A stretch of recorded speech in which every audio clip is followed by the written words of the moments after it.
Andrew Commerce at 147. It was a power play goal, assisted by Eric Scherhammer and Matt Perry to give the Cadets a 1-0 lead. St. Thomas will skate right to left across your computer screen here in the second period, as Nitty will bring the puck in for Cretin-Derham Hall. A centering pass right out in front. Jamming out front at it was Deach, but he couldn't get it past West. That's a big burst of offense for Cretin right at the start of this period. This is a good sign for the Cretin offense, because they haven't had a whole lot of life this game yet.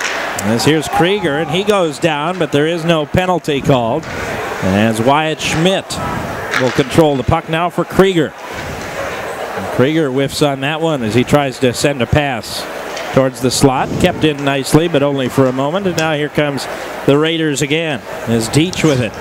Sending another one top shelf high along the boards. Here's Henry Hart. 1 on 5 as the rest of the Cadets changing. Now here's Austin Sattler sending it wide. And now Hart, the lone member not changing, still with the puck. As this is Alex Johnson. Now he's taken out by Mike McMahon. Hart again, another centering pass. And this one tipped all the way down the ice. And they'll call icing on that. I wasn't sure if that was last tipped by a Cadet or a Raider, but they'll say it was touched by... Yeah, I thought it hit one of the St. Thomas players' sticks. Yeah, so... but I don't know. Whatever. Nothing we can do about it now. No, really not. Nothing we could do about it even before that. That's true, yeah. It's one thing I learned a long time ago is... we don't have much control. Yeah, refs don't really pay attention to the peanut gallery. I did have a color commentator at one time by the name of Craig Norwich, who's now the head girls hockey coach at East Ridge High School in Woodbury. And he was clamoring about the referees in a section final between Edina and Burnsville. And finally I said, Craig, you don't have anything to do with it. So stop complaining. Yeah, not the most professional way to deal with things. In a shocking development, he was an Edina grad. Oh, wow. Whenever there was a power play for Burnsville, it had something to do with a lack of interest from the officials. Of course. As we've got in, looks like a situation with the ice down behind. I think they might have cracked the boards. Someone might have slid into them. Is what it looks like. I can't really see. I'm not sure if they're working on the board or the ice below it. I don't know if it got a hole. Looks like, yeah, right behind the net. They're patting something down. It might be just a big hole in the ice. Sometimes those corners do not get quite as frozen as the rest of the ice, and they got to do a little extra work. Remember several years ago when I was at the U of M, we had a situation like this when they played University of North Dakota, and they actually had to bring a fire extinguisher out and like a mat, and they'd spray the fire extinguisher and put the mat down on it to see if they could get the ice to dry. I've never heard of that. Yeah, it was just a corner that just was slush. And the puck would go around the boards. It was right in the corner. The puck would go around the boards and just stop. It would just splash into the puddle. It's like outdoor hockey. That's true Minnesotan hockey right there. Outdoor hockey today, you wouldn't have any ice. It would be just water. Yeah, street hockey maybe, if you're lucky. If I wanted to live in St. Louis, I would, but I'd actually prefer it would get a few degrees cooler. Yeah, why not? St. Louis is probably colder than it is here. Probably. They continue to manicure the ice. Let's thank some sponsors, shall we? Why not? Heatmore, a Minnesota business and the leader in the stainless steel outdoor furnace industry. Find out more at heatmore.com. Also, don't forget the Minnesota Junior Hockey League continues their 2011-2012 season on MSBN. Check out fantastic Tier 3 Junior A hockey all season long on mnsportsnetwork.com. And don't forget, you can become a fan of MSBN on Facebook. Just click on the Facebook banner ad at the bottom of your game tracker screen throughout tonight's game, or simply search Minnesota Sports Broadcast Network on Facebook. We'll always be your friend.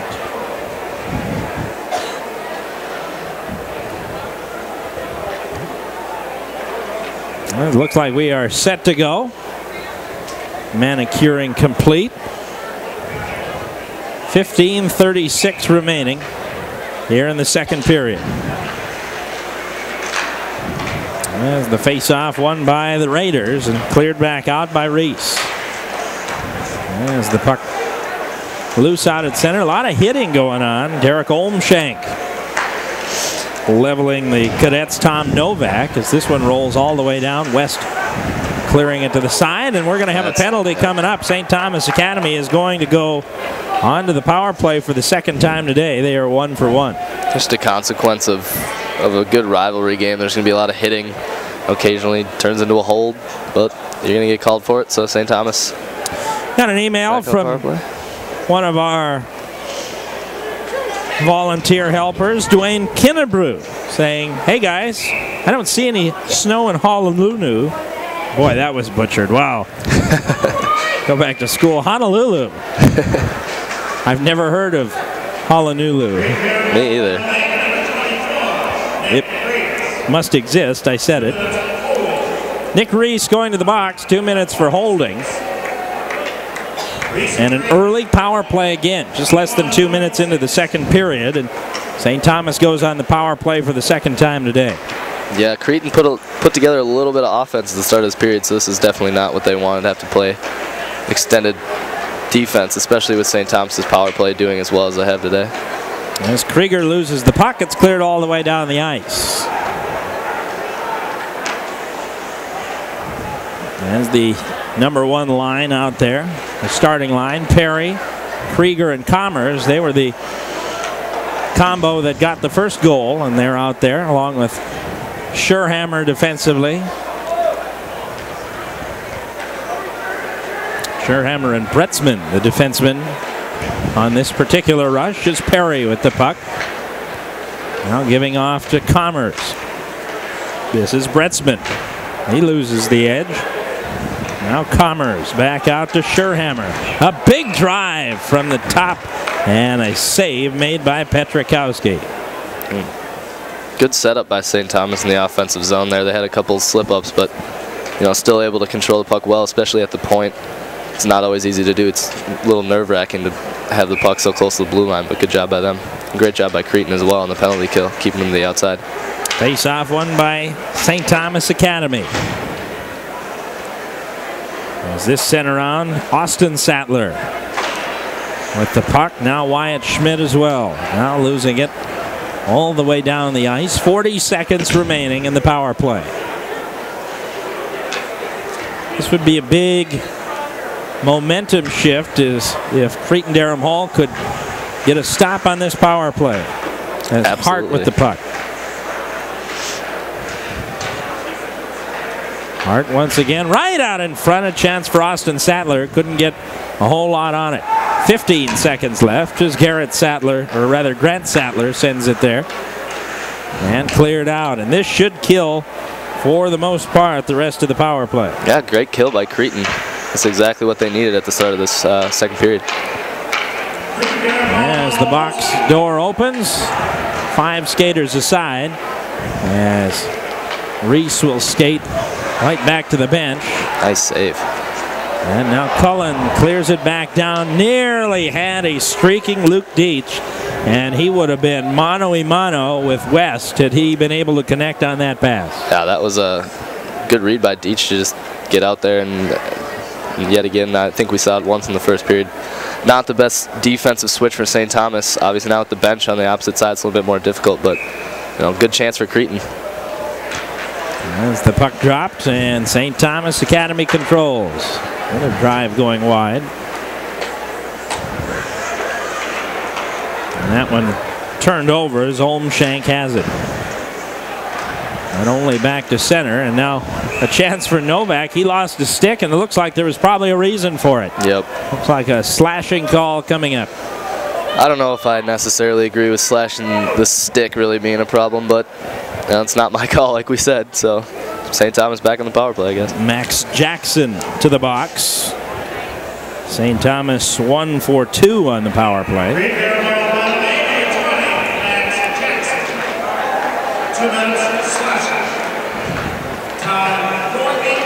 4:18 to the time of the penalty. Has a big drive. Does not get through. Scherhammer again with the blast from the point. And now here's Krieger. And Scherhammer again from the point. Again the drive. And a goal! That one got tipped and just past Petrikowski, and St. Thomas Academy a 2-0 lead. Another goal coming on the power play. Cretin's really got to watch and stay out of that box. I believe it was Perry who clipped that one into the net, but we'll wait for the call from Dave Wright, the public address announcer.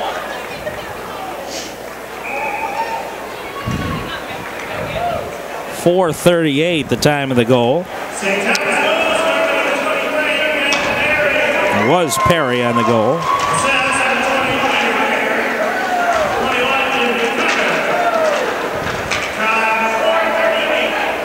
Krieger getting an assist on the goal. And Andrew Commerce getting an assist. For Krieger, his 4th assist. Commerce, his 2nd. And for Matt Perry, his first goal of the year for the 2-0 lead. And that's a big goal for St. Thomas. That was a situation where Cretin-Derham Hall had just killed off that power play and right back to the box, and this time the Raiders not so fortunate. No, and yeah, like I said, they're going to really have to watch that. Rivalry games tend to get a little rough, but they can't keep making those costly penalties, or St. Thomas is just going to keep capitalizing on their opportunities. Well done by McClanahan initially, but St. Thomas Academy controls as Doherty sends it around for St. Thomas, around to Johnson. 11:18 to play here in the second. As this is Hart. And now Sattler, a chance and a goal! Wow. A snapshot just over the head of Petrikowski. St. Thomas Academy has been going top shelf all day. That's the first time they've really put one on net, and they snuck it past Petrikowski, and it's 3-0. Yeah, that was a great setup down low by the Cadets. Good job keeping the pressure on, and it pays off. Sattler with a great shot there. It was a good corner. That one coming at 5:54.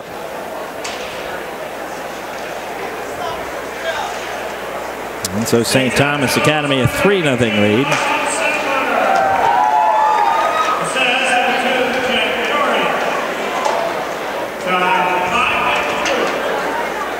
Single assist given to Jack Doherty. That's his 2nd assist of the year, and that gives St. Thomas Academy the 3-0 lead. So 2 goals within about a minute and 20 seconds of each other to give St. Thomas that 3-goal lead. And this is a real danger zone now if you're a fan of Cretin-Derham Hall. A 1-0 game you can handle. 2-0 is still only 1 goal from really being back in the game. 3-0 is a real danger zone now. Especially with, Cretin hasn't been able to put together a whole lot of offense. I don't think they've gotten a shot since the first couple minutes of the period. And granted, they've been killing a lot of penalties, but regardless, they got to start picking up the offense a little bit if they want to get back in this game. There's still plenty of time, but the way this game's been playing, the goals are few and far between. So, well, and you look at the shots on goal, and St. Thomas Academy had 10 in the first period. They've got 6 here in the second period, and 2 of them are goals. So, meantime, Cretin-Derham Hall has had 3 shots, but really nothing of any recollection. I mean, nothing that really stands out as far as a good, solid opportunity. Yeah, and they've had a couple chances, like we saw Deach almost getting that headman pass, almost had a breakaway. I mean, they just need to start clicking a little bit, and I think they'll be all right. They just got to turn their offense on a little bit more. As this one whistled dead, and so the face-off will come out at center.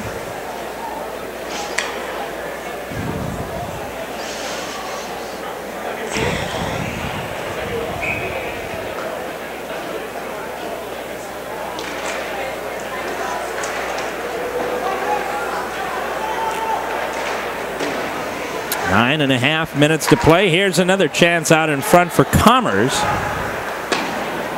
As this one blasted wide. Now Krieger sends it back out for Scherhammer.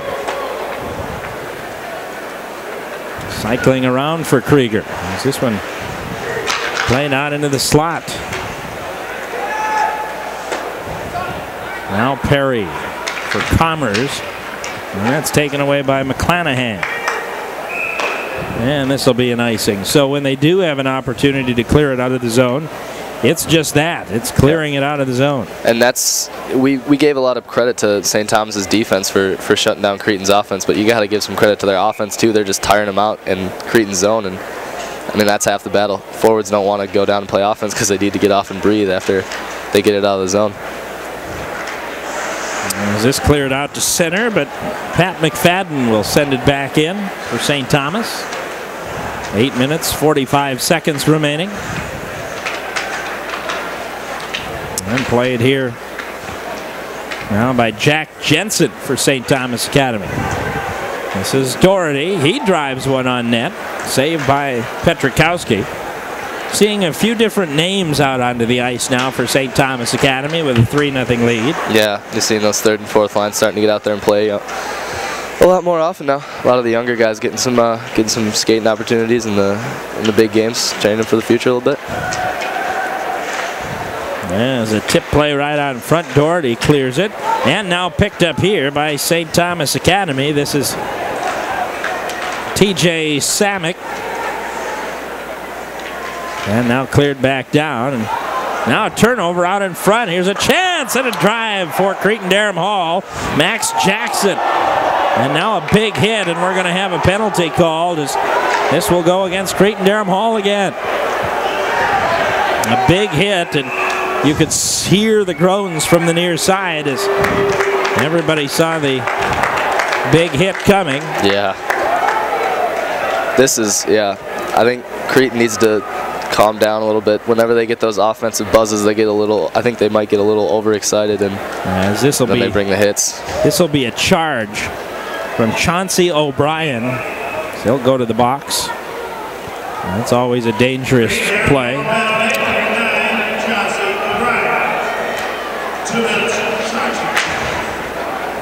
Whenever you launch off those skates, it's to be a dangerous play on both sides.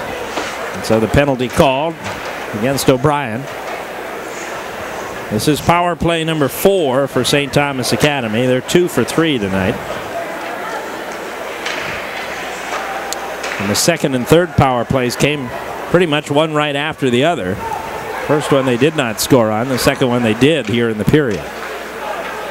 Minute and a half remaining in the power play.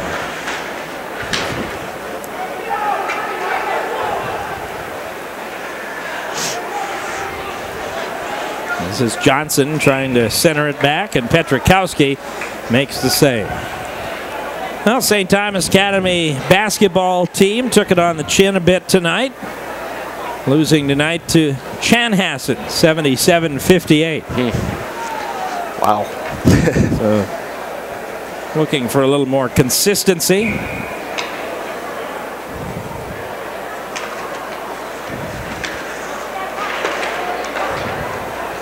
This one cleared back out of the zone.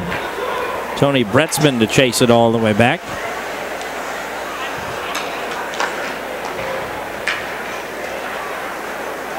And up the ice, good pass there, but they're going to say offsides. Yep. So it'll come back out to center. My alma mater, your alma mater, I guess, our alma mater. Minnesota Golden Gophers playing tonight, basketball team. Yes, they are. They're in a bit of a dog fight right now, leading North Dakota State 32-29 at half. NDSU after their best start in 11 years at 8-2. Minnesota 11-1. And they just lost Mbakwe though to injury, I believe. They did, but they are also they're 5-0 without him. Of course, the competition is not ramped up yet. They're going to have to, after this, just a ho-hum road trip to Illinois and Michigan following tonight's non-conference game. Welcome to the Big Ten. Yeah. 23 seconds remaining on the power play.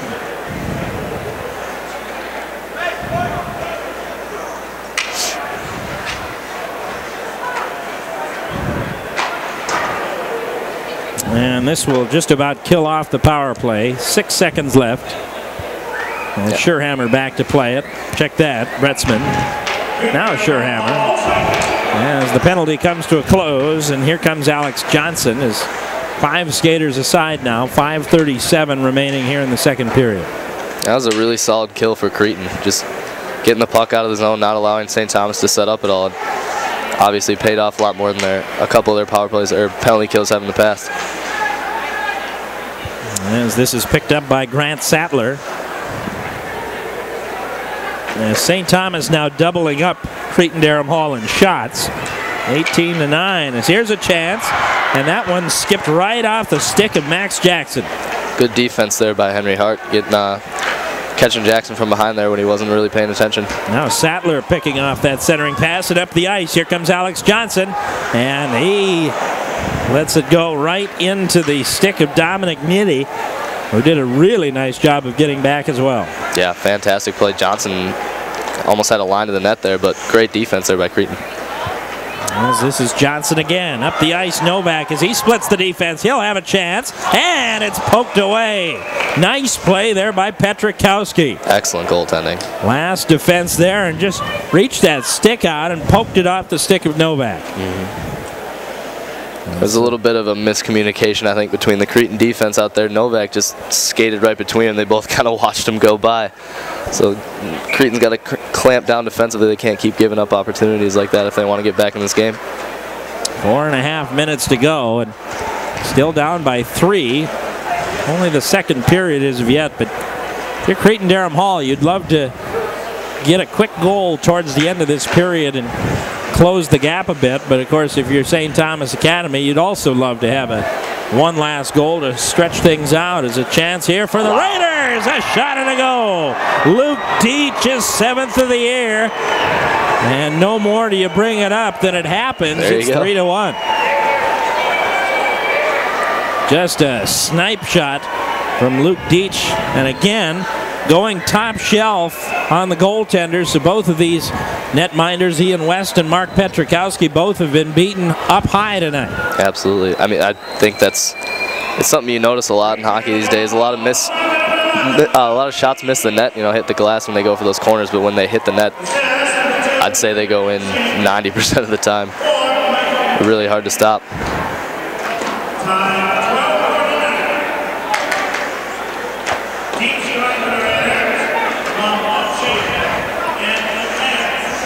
Deach scoring the goal. That's his 7th of the year, assisted by Derek Olmshank, his 4th. And number 4, Mike McMahon, his 6th, as the goal coming at 12:49 in the second. And so Deach picking up the goal. And that pulls Cretin-Derham Hall back to within 2 at 3-1.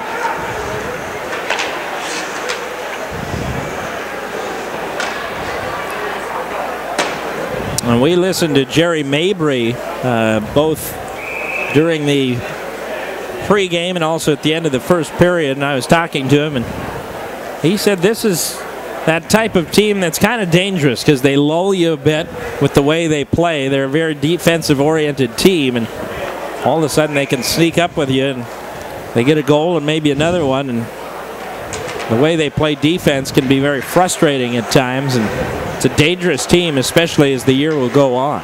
Yeah, that's something goaltenders really have to watch out for, because for West, he didn't have a shot on him since the start of the second period, so that's the first shot he's had since about 15 minutes left in the period, and he just got handcuffed. I think if he would have been a little more into the zone, he might have taken a better angle, but great shot by Deach, and Cretin's back on the board, up on the board now. And then the Raiders trying to clear the zone, but unable to do so. Schmidt with a shot wide, and this one will jump into the moat. So we'll have a stoppage here, 3:09 to play. And don't forget, of course, with winter apparently right around the corner. Today was yesterday, first day of winter. Get your family into a newer certified pre-owned vehicle from Country Chev. Call Pat Francis and his staff, 1-800-947-1250, or visit them online at countrychev.com. I see Brent Kanoki over there. He's writing down Pat Francis's number right now. Don't know if he's going to go with the new or pre-owned vehicle, but he's probably going to check it out. CountryChev.com. Well, St. Thomas Academy, Scherhammer sending it up the ice now. Austin Sadler here, 2:35 remaining. And a big hit there as Scherhammer got taken out of the play. That was Joey Decker, a freshman, leveled him out at center ice. Well, that's touched up by Cretin-Derham Hall. We got a penalty coming up. And this is going to go against St. Thomas Academy, I believe. It is. And so Cretin-Derham Hall, 2:18 to go here in the second period, is going to get a chance for the first time tonight on the power play. And it's going to go, I believe, against Jack Doherty. I think it's Grant Sattler, actually. Check that, Grant Sattler. You're right. St. Thomas This is exactly what Cretin was looking for. Last end of the period chance to pull themselves even closer before the period ends. That would be extremely detrimental to St. Thomas if they allow Cretin to score on this power play. Here comes Olmshank here. 2:03 to play in the period. 1:43 remaining in the power play. So about 20 seconds separating the penalty from the play clock. As this one sent out and all the way through. Olmshank couldn't keep it in the zone.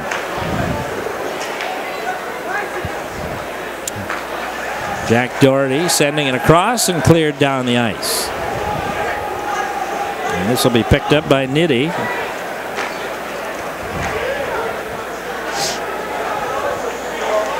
And Cretin-Derham Hall elects to change here with 1:08 remaining in the power play. Is all the way down to Petrikowski. As Olmshank will start the rush. 58 seconds on the power play. Not a lot of life from this power play so far from Cretin. St. Thomas Academy doing a nice job mucking things up as well. Yeah, they play a really aggressive penalty kill. You see both forwards in the zone at all times when the puck gets down there. That's deflected out. 40 seconds left on the power play. As this is McMahon and McClanahan passing back and forth. Now up the ice. Here's a one-on-one, and a drive goes wide. Patrick Cullen with the snapshot. 25 seconds on the power play, and it's cleared down by Austin Sadler. And 15 seconds remaining on the power play. Maybe one last chance as Hoffman will bring it up. And that's knocked away, and we've got a whistle for a hand pass. 7 seconds to go. In the defensive zone. I guess it played out to center. Never mind.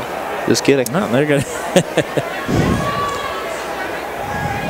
So the face-off will come. This gives Cretin-Derham Hall an opportunity. 7 seconds on the power play. And the face-off tipped back behind the net, and Scherhammer will be able to hold it. As the penalty comes to a close, and up the ice, they tried to get it to Krieger, and dangerous puck there. There's a delayed offsides there too, by Krieger. There we go. And so 10 seconds to go. And flipped into the zone. 3 seconds left, played by Scherhammer, and he'll just kill the clock. And at the end of 2 periods, we've got a 3-1 game. Cretin-Derham Hall getting a goal after 2 from St. Thomas Academy. And so a 3-1 lead for St. Thomas Academy. We'll take a break. And when we come back, we'll hear a little bit about the St. Thomas Academy Capital Campaign. When we come back, you're listening to high school hockey on the Minnesota Sports Broadcast Network.